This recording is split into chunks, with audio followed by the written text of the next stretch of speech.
প্রশ্ন করেছেন সেটার উত্তর দিয়েই উনি বলছেন যে আমি কি কোনো চাপের মুখে পদত্যাগ করেছি কিনা। আমি এবার উল্টাটা বলি, আমি চাপের মুখে পদত্যাগ করি নাই, কিন্তু গতকালকে বিকাল থেকে আমাকে চাপ দেওয়া হয়েছে যাতে আমি পদত্যাগ না করি। হ্যাঁ, এমনকি বিভিন্নভাবেই আমাকে চাপ দেওয়া হয়েছে যাতে আমি অন্তত মেনে নিই।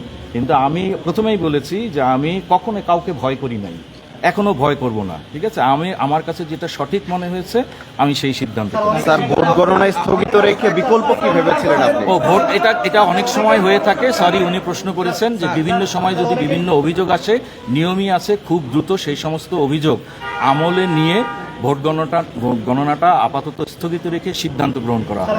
এটা হয়তো বা খুব কম সময়ের জন্য, কিন্তু কথা হচ্ছে এটা কখনোই করা। আপনার বিকল্প কোনো সিদ্ধান্ত ছিল? ওই যে অবশ্যই যে আমরা সিদ্ধান্ত নিব, তাই না, যে আমাদের কি কি অভিযোগগুলো এসছে, সেই অভিযোগগুলোর বিষয়ে আমাদের কাছে কি কি মানে কি কি প্রসঙ্গ, সেগুলোকে আমরা সলভ করে তারপরে। আপনি কি মনে করেন যে মতের প্রতিফলন হয়নি এখানে, মানে ভোটে যেটা করেছে সেখানে কি ছাত্রদের মতের সঠিক প্রতিফলন হচ্ছিল না? আপনি কি ভোটের মনে করেন? ফলাফল যেহেতু ঘোষণা হয়নি, অতএব আমি মনে করি প্রশ্নটা প্রিম্যাচিউর।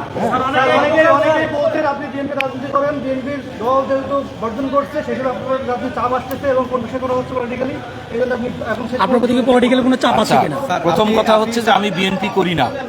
হ্যাঁ, এটা আসলে বাংলাদেশে প্রচলিত একটা ভাষা। আমি অবশ্যই বাংলাদেশের একজন স্বাধীন নাগরিক হিসাবে এবং বিশ্ববিদ্যালয়ে যেই ধরনের আছে তাতে একটি আদর্শে বিশ্বাস করি, সেই আদর্শের সংগঠনের সাথে আমি যুক্ত আছি। কিন্তু আমি আপনাকে আবারও নিশ্চিত করি, আমি মাফরুজ সত্তার, আপনারা যারা চিনেন তারা দেখেছেন, কোনো সময় এমনকি আমার ছেলে হোক, আমার সন্তান হোক, আমার ভাই হোক, বোন হোক, বাবা হোক, কারো কথায় নতি স্বীকার করা, কারো কথায় কোনো কাজ করার মানুষ আমি নই।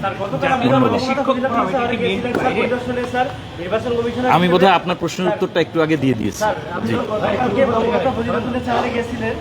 নির্বাচন পরিদর্শনে এক সমস্যা নিয়ে সেখানে 2 জন পুরুষ শিক্ষক এবং একজন নারী শিক্ষক অবৈধ এবং অযাচিতভাবে এবং নিয়ম পরিচিতভাবে সেখানে প্রবেশ করে এবং একজন ভোটারের পক্ষে গিয়ে তার ভোটারের যেই গোপনীয়তা আছে সেটিও ভঙ্গ করে। ওখানে অনেক সাংবাদিক নিয়ে প্রবেশ করে, যেটা আসলে ওই নির্বাচনে আসলে সময় যায়। তো আপনি স্যার, সেখানে নির্বাচন স্থগিত ছিল, আপনি নির্বাচন কমিশনার হিসেবে সেখানে আসলে কি ব্যবস্থা নিয়েছিলেন? আপনি ওই যে একটু আগে প্রশ্ন করছিল না যে আপনি কি কি অনিয়মের কথা বলছেন, তা আমার মনে হয় আপনি একটা কথা বলে দিয়েছেন। ঠিক আছে, সেখানে তাৎক্ষণিকভাবে নিয়ম মাফিক যেই সিদ্ধান্ত নেওয়ার কথা আমরা সেই সিদ্ধান্তই সেখানে দিয়েছি। এটা আপনারা এটা আপনারা সদস্য সচিব এবং যিনি প্রধান নির্বাচন কমিশনার আছেন তার থেকে জানতে অংশ ছিলাম। জি, আপনাকে চাপ দেওয়া হয়েছিল পদত্যাগ না করতে, কিন্তু আপনার কাছে স্যার আমরা একটা বৈঠক শুনতে পাচ্ছি, সেটা হচ্ছে আপনি প্রধান নির্বাচন কমিশনের পাশাপাশি যারা পোলিং অফিসার আছেন, শিক্ষক, এদেরকে আপনি হচ্ছেন। আচ্ছা, এই প্রশ্নটা না আমাকে আরো কয়েকজন সাংবাদিক করেছে। হ্যাঁ, আমি তাদেরকে যে উত্তর দিয়েছি আপনাদেরকেও একই উত্তর দেই।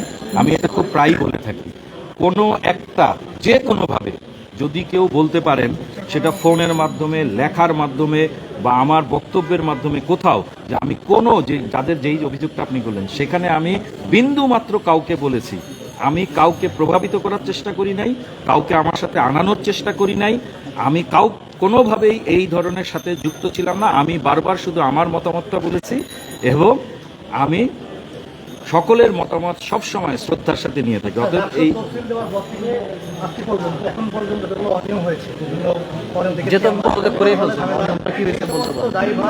আরো কোনো অনিয়ম থাকলে স্যার বলতে পারেন।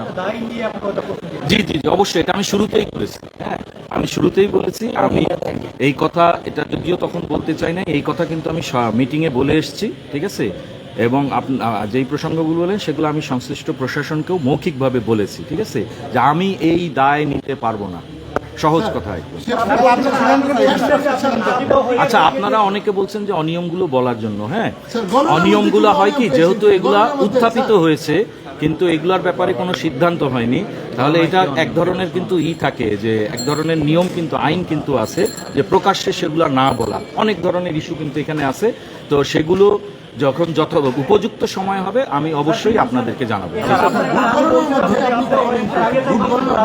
এটা আপনি একটা প্রশ্ন করেছেন, আসলে এই প্রশ্নটা করে আপনি বোধহয় আমাকে একটু বিপদেই ফেলিয়ে দিবেন। সেটা হচ্ছে যে আমি বলেছি যে আমি গতকাল থেকে আবারও বলি, আমি কিন্তু শুরুতে একটা কথা বলেছি, আজকেও যেটা হয়েছে যে আমি কমিশনকে অনুরোধ করে আজকে একটা সভায় বসার জন্য, মত বিনিময়ের জন্য, আমাদের সিদ্ধান্ত নেওয়ার জন্য বলেছিলাম।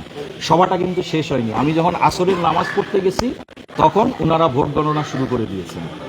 এর আগেও যে ভোট গণনা শুরু হয়েছে সেই সিদ্ধান্তের সময় আমার মতামত নেওয়া হয়নি, যদিও আমি স্পষ্ট করে বলেছিলাম, বলে হয়তো আমি 10 মিনিটের জন্য ওয়াশরুমে গেছি অথবা কোনো একটা ব্যক্তিগত কাজে গেছি, যে আমি বলেছি যে আমার এই মতামত, কিন্তু সেই মতামতটা দেওয়ার পরেও দেখা গেল বা যেটা হয়েছে, সেই জন্য আপনি যে প্রশ্ন করেছেন যে এখানে কি অবস্থায়, আমি যেহেতু অংশ ছিলাম না সেই কারণে আমি এটা বলতে বিষয়টা কেমন একটা ambiguity থেকে যাচ্ছে। ওই যে আমি বললাম যে আমি বলেছি যে যে সকল আপনার পদত্যাগ কিন্তু অভিযোগগুলো আরো আসছে, প্রশ্ন উত্থাপন করছে। কাজে আপনি যদি একটা স্পেসিফিক রিজন বলতে যে কি মতামত কারণে তারা আপনি রাখে নাই, এমন কি বলছেন? মতামত ছিল যেটা তারা রাখে নাই? মানে একটা মতামত তো বলেন স্যার যে এটা ছিল যে যেটা তারা মানে আপনার না। এমন কি মতামত ছিল যারা রাখে না, যার কারণে আপনি পদত্যাগ করছেন? একটা বলেন স্যার, না হলে আমি তো বলেছি, আমি বলেছি অস্পষ্টতা সৃষ্টি করে। একাধিক, ঠিক আছে, অস্পষ্টতা না, এটা ইস্যুটা হচ্ছে যে এমন কিছু বিষয় আছে যে আমি ইচ্ছা করলেও প্রেসের সামনে, আপনারা সেগুলো জানেন, অনেকগুলো জানেন, ঠিক আছে, আপনারা অনেকগুলো স্যার আপনি জানেন। উত্তর একটা দেন। আমি শুধু একটা কথা বলি, খুব বড় না করে, যদি আমি নিজে এমন একটা জায়গায় মিথ্যা তথ্য দিয়ে নির্বাচনকে প্রভাবিত করার চেষ্টা করি, যেই জায়গাটা বাংলাদেশের সর্বোচ্চ, তবে আমি কি মনে করব? স্যার আবার আমি যদি একটা প্রশ্ন করি, স্যার, আমি যদি এমন একটা জায়গায় থাকি যেখান থেকে আমি একজন স্টুডেন্টশিপ নাই, যেখানে ক্লোজে কনস্টিটিউশনে স্পষ্ট করে বলা আছে, এবং আমি যদি সেটাকে সমর্থন করি, তাহলে আসলে আমার পথে থাকার নৈতিক অধিকার থাকে কিনা, বা আমি নিজেই নৈতিক দাবি করতে পারি। বুঝতে পারি নাই, আর একবার আমি বলবেন? যদি কোনো কনস্টিটিউশনে বলা থাকে যে কারো স্টুডেন্টশিপ না থাকলে আমি তাকে ভোটার হতে দেবো না, তাহলে আমি যদি তাকে সেই সুযোগ দিই এবং দেওয়ার পরে এটি অবৈধ এবং অনৈতিক সুযোগ দিই, তাহলে সেই সুযোগে স্যার আমি যদি- আচ্ছা, আমি আপনার প্রশ্নটা বোধহয় আপনি যখন নির্বাচন ছিলেন, এই যে দাঁতিবাতি হয় নাই, আপনি তো এর প্রেক্ষিতে দর্শনকে পদত্যাগ করার কথা ছিল যে একটা অবৈধভাবে একজন শিক্ষার্থীকে অনৈতিকভাবে সুবিধা দেওয়া হচ্ছে, আপনি সেটা না করে স্যার আপনি পরবর্তীতে পেয়েছেন। আমার মনে হয় যে সিদ্ধান্ত গ্রহণের প্রক্রিয়ায় কিছুক্ষণ আগে আমি উত্তর দিয়েছি, হ্যাঁ, সেখানে আমি আমার মতামত সুস্পষ্টভাবে বলেছি, আমার মতামত সুস্পষ্টভাবে দিয়েছি, ঠিক আছে, তো সেই বিষয়টিকে এখানে স্যার মতামতটা না বললে তো স্যার না না, ওই যে উনি যে স্পেসিফিক প্রশ্ন করেছেন সেই স্পেসিফিক প্রশ্নের উত্তরে আমি বলেছি যে আছে কি নাই, যেমন মনে করেন আপনারা বলছেন, তো আমি বলি যে গতকালকে ভোট গ্রহণ শেষ হওয়ার 10 মিনিট আগে 3জন শিক্ষার্থী এসেছেন। 3জন শিক্ষার্থী এসে কি বলেছেন যে তারা এক হলে সবকিছু করছেন, তারা সেই হলে থাকছেন। কি হয়েছিল, আগে উনি আরেকটা হলে ছিলেন, সেই হলে উনার থেকে তাকে পরিবর্তন করে নতুন হলে নেওয়া হয়েছে। তাইলে ভোট গ্রহণের 10 মিনিট আগে উনি যখন ভোট দিতে গেছেন, হয়তো আরেকটু আগে, কিন্তু আমি বলছি যে কমিশনে যখন এসছেন উনি এসে বলছেন যে উনি ভোট দিতে পারছেন না। কিসের কারণে? যেগুলো আপনারা ইতিমধ্যে বলেছেন, ভোটার তালিকায় ত্রুটি, বিভিন্ন যে সিদ্ধান্ত নেওয়া হয়েছে, পোলিং এজেন্ট নিয়োগ, ডোপ টেস্ট, অনেকগুলা সিদ্ধান্ত নিয়ে আমার মনে হয় বলা হয়েছে, ইতিমধ্যে প্রেসেও এসেছে। আমার মনে হয় যে ওই জন্যই আমি বলেছি যে আসলে সময় সংক্ষিপ্ত করার জন্য, যে সবগুলো অভিযোগ আপনারা জানেন। হ্যাঁ, মানে কথা থাকা অবস্থায় একটা প্রতি গণমাধ্যমে বলেছেন যে এটা এখন কমিশনে কারা আছে আমি জানি না, এবং এই যে গ্লোবাল একটা ট্রেন্ড যে লাইভ আপডেট দেওয়া, আপনি সেটাকে বলছেন অ্যাবনর্মাল এবং অবৈধ। কোনো বিষয় আচ্ছা, প্রথমত হচ্ছে যে আমি অবৈধ বলি নাই, আমি অবৈধ বলি নাই। আমাকে যেই সাংবাদিক প্রশ্ন করেছেন, আমি অবৈধ বলি নাই। আমাকে যেই সাংবাদিক প্রশ্ন করেছেন তিনি আপনার মতোই আমাকে একটা উত্তর দেওয়ার জন্য বাধ্য করেছেন। তখন আমি তাকে বলেছিলাম যে ফলাফল যে এইভাবে হচ্ছে, এই ফলাফলটা তো নর্মাল না, এটা অ্যাবনর্মাল, ঠিক আছে। তার মানে কি, ফলাফলটা দেওয়ার কথা কার? আপনি বলুন, আপনি বলুন ফলাফল দেওয়ার কথা কার? আপনি বলুন প্লিজ, কার দেওয়ার কথা? ফলাফল দেওয়ার কথা নির্বাচন কমিশনার, সংশ্লিষ্ট রিটার্নিং অফিসারে। তাহলে আপনি যদি আমাকে ফেসবুকে প্রকাশিত ফলাফল নিয়ে কোনো প্রশ্ন করেন, তাহলে আমি কি বলবো? এটা অ্যাবনর্মাল, বুঝতে পেরেছেন? স্যার একটা বিষয় আপনি করেছে আপনার স্যার এটা হচ্ছে স্যার আপনি যে রাজনৈতিক হ্যাঁ, এর উত্তরটা বোধহয় আমি আগেই দিয়ে দিছি। আমি এই পর্যন্ত আমার জীবনে রাজনৈতিক উদ্দেশ্য প্রণোদিত হয়ে ব্যক্তিগত লাভ লালসার জন্য কোনো সিদ্ধান্ত নেই নাই। আমি ন্যায়, নীতি, যৌক্তিকতার উপর দাঁড়িয়ে কথা বলেছি। ধন্যবাদ। পদত্যাগ করতে আপনাকে বাধা দিচ্ছে কি? আপনি পদত্যাগ করতে চেয়েছেন কিন্তু আপনাকে পদত্যাগ করতে বাধা দেওয়া হয়েছে আপনি বললেন। না, এটা কিন্তু আমি বলি, এটা কিন্তু সাংবাদিকের প্রশ্নের উত্তরে আমি বলেছি। কারণ হচ্ছে যে আমাকে বললেন যে বিভিন্ন সংবাদ মাধ্যমে বা কোনো কোনো জায়গায় কেউ বলেছে, হ্যাঁ, অনেকে অনেক কথা বলতে পারে। আমার আসলে সব কথা একজন শিক্ষক হিসেবে নেওয়া কিন্তু সঠিক না, কারণ আমি যথেষ্ট বয়স হয়েছে, তাই না? আমি এটা যুক্তির খাতিরে কিন্তু বলেছি কথাটা, যে আমি তো কাউকে তো বাধ্য করা তো দূরে থাকবো, বরঞ্চ আমাকে অনেকে বলছে, একটু আগেও ফোন করে একজন বলেছে যে আপনারা যেভাবে জানতে চাচ্ছেন বিষয়টা কিন্তু সেরকম না।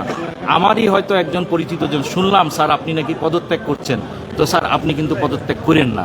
আমি ওই অর্থে বলেছি যে উল্টা এটা, যে আমাকে বরঞ্চ কেউ কেউ এরকম বাধা প্রদান স্যার লাস্ট একটা করছে। বিষয়, ধন্যবাদ। জি। একটা বিষয় একটু ক্লিয়ার করবেন, সেটা হলো আপনি বলেছেন যে ভোট গণনা যেন না হয়, এরপরে ভোট গণনা শুরু হওয়ার পরে এখন আমরা দেখলাম সুন্দর করে ভোট গণনা হচ্ছে। আপনি কি ভোট গণনার সুন্দর পদ্ধতি দেখেই পদত্যাগ করছেন? আচ্ছা, একটা খুব সুন্দর প্রশ্ন করেছেন, ঠিক আছে? জি জি, সুন্দর প্রশ্ন করেছেন। সেটা হচ্ছে খুব সহজ কিন্তু উত্তরটা আপনি একটা বিশেষণ দিয়ে বলেছেন, ঠিক আছে? আমি এই বিষয়ে বিশেষণও দিব না, আপনাকে কিন্তু আমি হতাশও করব না। দেখেন, আমরা বহু আগে নির্বাচন কমিশন সিদ্ধান্ত নিয়েছি। কি সিদ্ধান্ত নিয়েছি? যে আমরা ভোট গণনা করব কিভাবে? মেশিনে করব, তাই না? তাহলে আমরা এখন ভোট গণনা করছি কিভাবে? ম্যানুয়ালি করছি। স্যার এটা কেন? হ্যাঁ, আচ্ছা, আপনার প্রশ্নের উত্তরটা আগে আচ্ছা, দিয়ে ওকে, নেই। এটাও একটু বলুন। এখন আমরা করছি কাদের কিভাবে? আপনারা গণনা করছি এইভাবে। তাইলে আপনি ঠিক যেমন বলেছেন যে কেউ হয়তো ভাবছে এরকম, এটা তো ভাবনার বিষয় না। এটা আশারই। বিষয়টা হচ্ছে কি, যে সুন্দর অসুন্দরের প্রসঙ্গ না, ঠিক আছে? প্রসঙ্গটা কিন্তু নিয়ম অনিয়ম। ধন্যবাদ।